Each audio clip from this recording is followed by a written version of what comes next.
Hi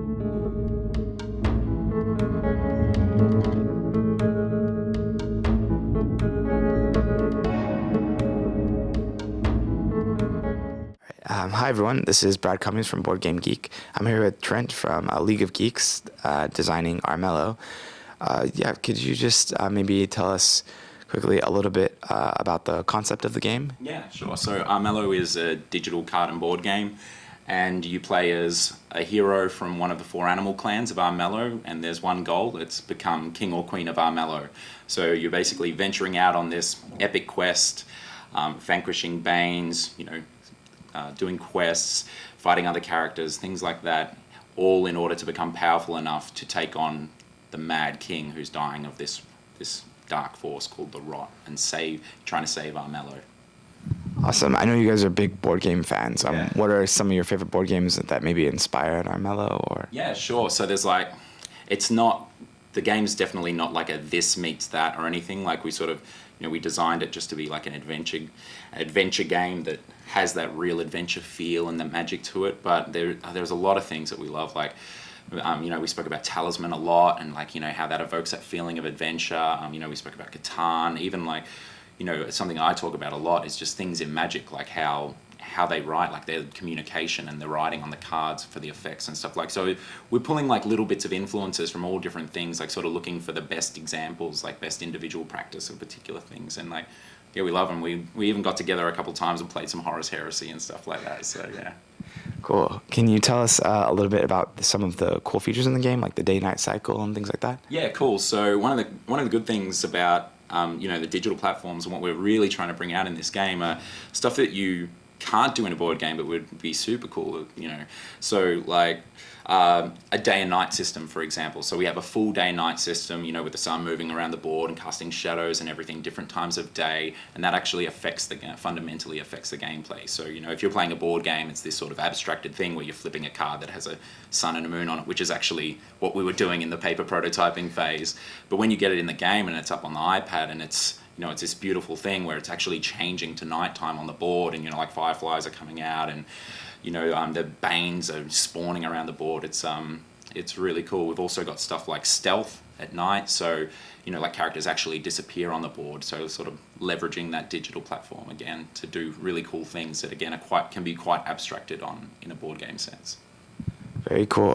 Obviously, one of the things that stands out about Armello is this amazing art style that you have. Can you tell us a little bit about the development process of that? Yeah, sure. So Ty Carey, our art director, has just worked tirelessly since this whole thing begun to really, get to this sort of level of quality that we're at. This piece of art is by a guy called Adam Duncan, who's an amazing illustrator from Melbourne and an animator who came onto the project early in the process after we'd sort of built up a bit of the world and we knew what we were looking for, and we really had to get that that anthro, that animal art right, and he had those fundamental understandings and the talent to really be able to come on board and help us shape that. And so yeah, Ty and his team of artists are really helping us out.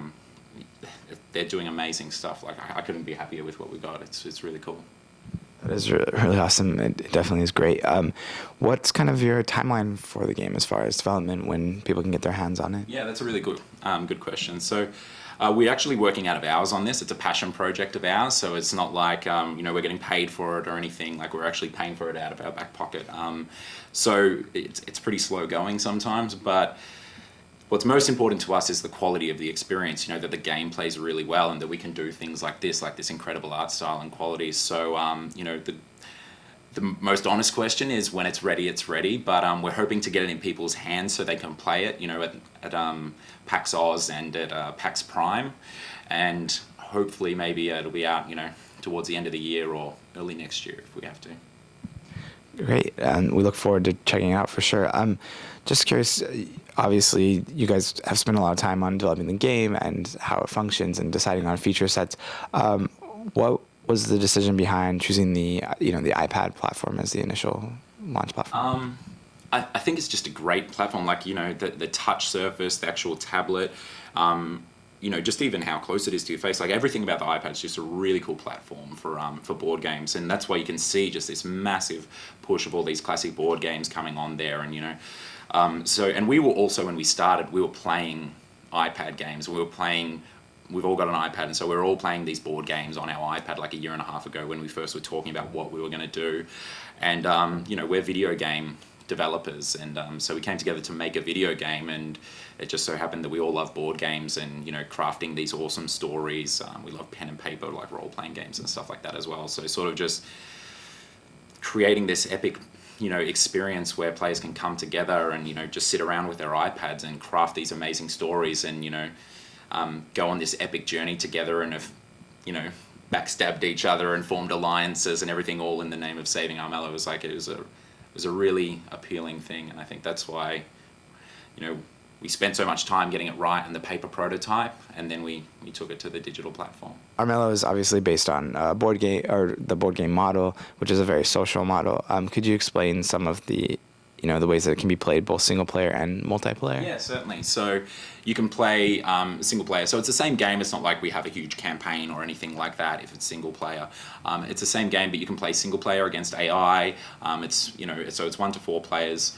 You can play local multiplayer, so you can basically sit around with your iPads and play together. It's not hot seat, so you don't pass it around, because you're actually, when other people are having their turn, you're actually still playing the game and strategizing and doing things. So you can play local multiplayer, and then we're also going to have online multiplayer, and we're really working hard to make sure that that's going to be a really awesome experience as well. So things like leaderboards, like making sure that the matchmaking is sweet, and really creating a community around that, so that when you can jump on there, just get home from work one day and be like, all right, it's Armello time, get on, and there's a community there waiting to really engage and go on these epic adventures with you.